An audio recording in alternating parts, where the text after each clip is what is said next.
Hello there and welcome to another one of these Lexical Lab 1 minute English videos. If you like this video, make sure you subscribe to our YouTube channel and check out our website www.lexicallab.com to find out more about our online courses. Like a lot of families, I'd imagine, we always do a big clean every weekend, usually on a Sunday. We don't have a fixed rota or anything like that, but we do try to divvy up the chores as evenly as possible. If you divvy up something or divvy something up, you basically divide it or you share it among a group of people.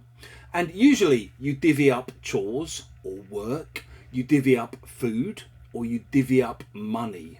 So maybe in a restaurant there's 5 of you having dinner. At the end of the meal there's a discussion about how you're going to pay, and in the end somebody just says, listen, let's just get the bill and divvy it up between the 5 of us. So you divide it equally between 5 people.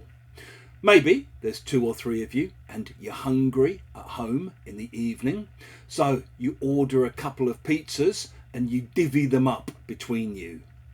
Maybe in an office, it's Friday morning, there's still quite a lot of work to be done. Everyone's a bit stressed about whether they'll get things done by the weekend. So you have a quick team meeting and you decide to divvy up all the work that needs to be done to make sure everything's equally shared and to make sure it gets done on time. You may also make some money from something. Maybe you sell some things or you come into some money, and you then have to decide how to divvy the money up and who you're going to divvy the money up with. If you've enjoyed this video, please do click the like button.